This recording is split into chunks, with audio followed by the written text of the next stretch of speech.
moldeados por Dios. Cuando analizamos cómo aprender a pensar y sentir en sintonía con los salmos y cómo ser moldeados por Dios, hay tres cosas que debemos saber sobre ellos. Los salmos son didácticos, son poemas y son divinos. Los salmos didácticos. Cuando leemos los salmos, aprendemos cosas sobre Dios, sobre la naturaleza humana y sobre cómo vivir nuestra vida. Hay poesía que no tiene la intención de instruir la mente, pero los salmos sí. Algo que nos apunta a esta instrucción, entre otras cosas, incluyendo el uso doctrinal de los salmos en el Nuevo Testamento, es que el Salmo 1 introduce todo el libro. Él comienza, en cierto sentido, en el Salmo 1, verso 2.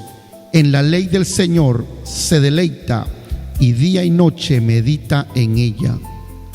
La palabra ley es Torah, y el significado general para Torah es enseñanza. En otras palabras, los salmos abarcan toda la gama de las enseñanzas de Dios, no solo las ordenanzas legales. El libro completo de los salmos se presenta llamándonos a meditar en las enseñanzas de Dios. Además, considera la forma en que se estructura el libro de los salmos. Se divide en 5 libros que comienzan con los salmos 1, 42, 73, 90 y 107. Cada colección de los salmos termina con un tipo de doxología especial que marca el final de cada libro.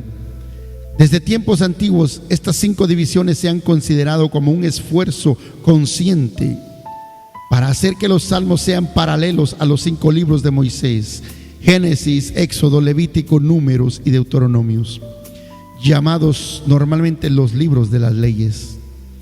Así que cuando el Salmo 1 introduce los 5 libros en el Salterio al decir que el justo medita en la ley del Señor día y noche, probablemente significa que estos 5 libros de los salmos, no solo los 5 libros de Moisés, son la ley del Señor, la enseñanza del Señor, y que debemos meditar en ellos de día y de noche. Por esta razón y otras, los salmos tienen el propósito de enseñarnos sobre Dios, la naturaleza humana y la vida humana. Los salmos son poemas. Lo segundo que debemos saber sobre los salmos es que son poemas. Eso es lo que significa salmo. Fueron escritos para ser leídos o cantados, como poesías o canciones. El objetivo de esta observación es enfatizar que la poesía o el canto tienen la intención de mover los afectos del corazón. Así que no solo debes meditar en los salmos, también debes sentirlos. Si lees los salmos solo por la doctrina, no los estás leyendo de forma correcta. Son salmos, canciones, poesías, son musicales. Y la razón por la que los seres humanos expresan la verdad con la música y poesía es para despertar y expresar emociones que van de acuerdo a la verdad. Una de las razones por las que incontables creyentes aprecian los salmos es porque expresan una sorprendente variedad de emociones que incluyen la soledad. Salmo 25:16 nos dice: pues me encuentro solo y afligido. Contiene también emociones de amor. Salmo 18:1: cuánto te amo, Señor, fuerza mía. Contiene emociones de temor. Salmo 2:11: tema toda la tierra al Señor. Salmos 33:8. Y Salmos 2:11 dice: sirvan al Señor con temor. Contiene dolor. La vida se va en angustia. Salmos 31:10. Estoy pobre y adolorido. Salmos 69:29. Contiene emociones de lamento. Salmos 38:18. Voy a confesar mi iniquidad, pues mi pecado me angustia. Contiene emociones de quebranto. El sacrificio que te agrada es un espíritu quebrantado. Salmo 51:17. El Señor está cerca de los quebrantados de corazón y salva a los de espíritu abatido. Salmos 34, 18. Hay emociones de inquietud y angustia. ¿Por qué voy a inquietarme? ¿Por qué me voy a angustiar? Salmos 42, 5. Contiene emociones de vergüenza. Se me cae la cara de vergüenza, dice Salmos 44, 15. Contiene emociones de júbilo. Salmo 21, 1. ¿Cuánto se alegra en tus victorias? Asombro. Esto ha sido obra del Señor y nos deja maravillados. Salmo 118, 23. Deleite.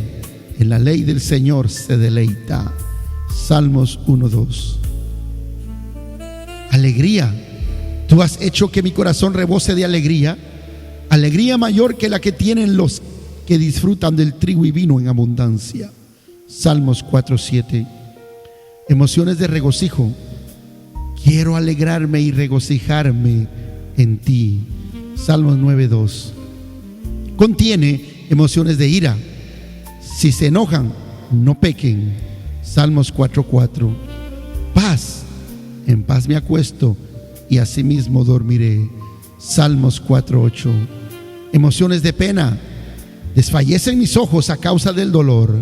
Salmos 6, 7. Deseo. Tú, Señor, escuchas la petición de los indefensos. Salmos 10, 17. Esperanza. Que tu gran amor, Señor, nos acompañe tal como lo esperamos de ti. Salmos 33, 22. Gratitud. Yo te daré gracias en la gran asamblea. Salmos 35, 18. Emociones de celo. El celo por tu casa me consume. Salmos 69, 9. Y confianza. Aun cuando una guerra estalle contra mí, yo mantendré la confianza. Salmos 27, 3. De forma más explícita que en los otros libros de la Biblia, los salmos tienen la intención de despertar y dar forma a nuestras emociones a medida que nos enseñan. Cuando lees y cantas los salmos de la manera correcta, sus palabras moldean tus emociones y tu mente. Los salmos son de Dios. Un último punto importante que debemos conocer sobre los salmos a modo de introducción es que son inspirados por Dios. No solo son palabras humanas, sino que también palabras divinas. Esto significa que Dios guió lo que se escribió y lo organizó de tal manera que los salmos enseñan la verdad. Y cuando los entendemos de manera apropiada, dirigen nuestras emociones hacia lo correcto. Una de las razones por las que creemos que los salmos son inspirados por Dios y son confiables es que Jesús lo creía. En Marcos 12:36, Jesús cita el Salmo 110:1. David mismo, hablando por el Espíritu Santo, declaró: así dijo el Señor a mi Señor, siéntate a mi derecha hasta que ponga a tus enemigos debajo de tus pies. Jesús creía que David había hablado por el Espíritu Santo. Jesús cita el Salmo 82:6 y declara: y la escritura no puede ser quebrantada. Y en Juan 13:18 cita el Salmo 41:9 y señala: para que se cumplan las escrituras. Jesús creía en la fiabilidad de los salmos. Así que los salmos son palabras humanas y palabras divinas.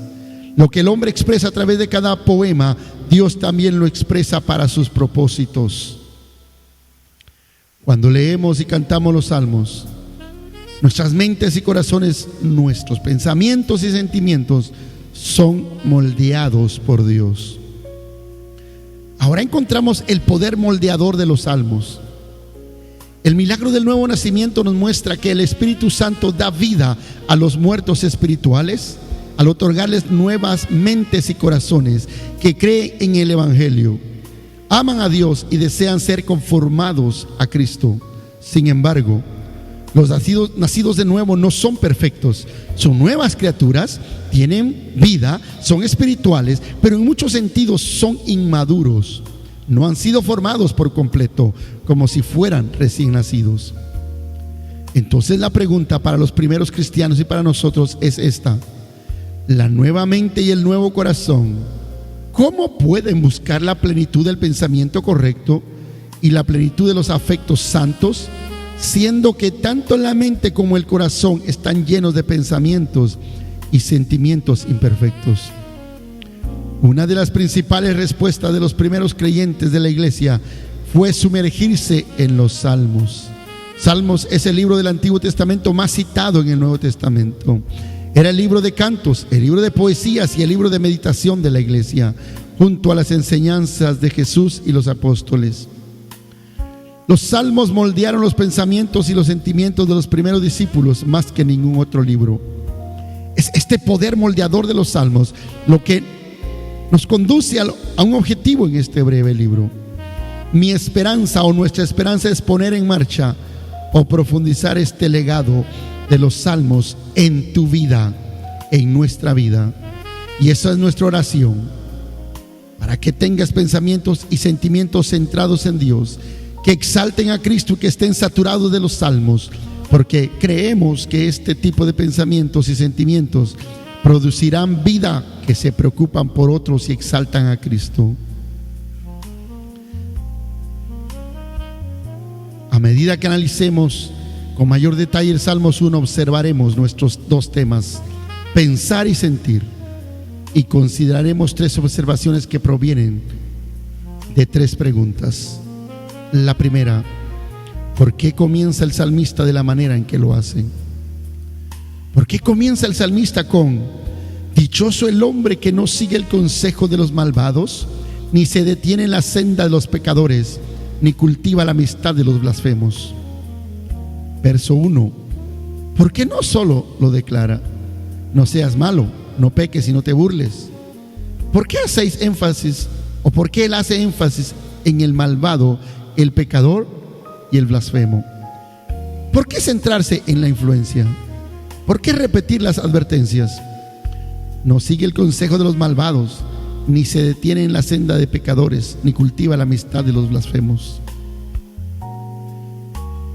La razón es que el contraste que quiere presentar no es la maldad contra la rectitud, sino la influencia de un lugar frente a la influencia de otro. El contraste se relaciona con ser moldeados de una manera contra ser moldeados de otra. ¿Serán moldeados nuestros pensamientos y sentimientos por el malvado, el pecador y el blasfemo, o seremos moldeados por las enseñanzas del Señor? Así que el salmista presenta el versículo 1 de esta manera para preparar el contraste que presentará en el versículo 2. No le prestes atención al mundo, el malvado, el pecador, el blasfemo, para que puedas comenzar a deleitarse en los caminos del Señor. El hombre dichoso en la ley del Señor se deleita, y día y noche medita en ella. Nadie sigue el consejo de los malvados por obligación. Nadie se detiene en la senda de los pecadores por obligación. Nadie se hace amigo de los blasfemos por obligación. Seguimos, nos detenemos y cultivamos amistades, porque eso es lo que deseamos. Queremos seguir sus caminos, porque los hemos observado con tanta atención que nos atrae en cierto sentido.